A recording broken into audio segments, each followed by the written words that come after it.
விஷ்ணு பிரமா முக்கால் சத்தியம் இல்ல கோர்ட்ல நீதிபதி சேர்த்து கோச்சார் ஆண் பண்ணி வழக்கறிஞர்கள் கேட்டுக்கோப்பா. தலைநகரம் கைலாசம் கைலங்கிரி தலைநகரம். இப்ப தமிழ்நாட்டில இருந்து அரசியல்வாதியை டெல்லி வரைக்கும் ஒண்டிச்சிருவார். எல்லா குடியரசுத் தலைவர், ஜனாதிபதி, நிதியமைச்சர், ஆளுநர். இப்ப விளையாட்டு பெரிய விளையாட்டு விளையாடுவோம். 500 கோடி, 1000 கோடி, கோடி லட்சம் கோடியில பிரதமர் மோடி விளையாடுவோம். அடுத்து முதலமைச்சர் விளையாடுவோம். தமிழ்நாட்டில் ஒரு விளையாட்டு விளையாடுவோம். இப்ப குடிக்கிற குடியில கொண்ட நரம்ப கட் பண்ணி விட்டுருவார்.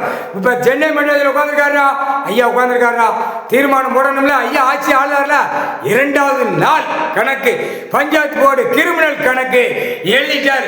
எந்த கணக்கு விட்டக்கூடாது, இதுல தானே ஆடிட்டு இருக்கான். பஞ்சாயத்து போர்ட்ல உள்ள கூவைகளை கணக்கு எடுக்கையில அரசியல்வாதி பல லட்சம் கோடி வார்டுல கிடக்கிறவன், 2ஆம் நம்பர் கூத்து அடிக்கிறவன், பூரா ஆவாசத்துல பூரா லார்ச்சா கெட்டி விடுறவன், பூரா காலேஜ் அதுக்குதுமா கெட்டி விடுறவன், அனைத்து உள்ள விவசாயத்தை அழிச்சவன் பூரா இதுல மாட்டுவான். முக்கால் சத்தியம்.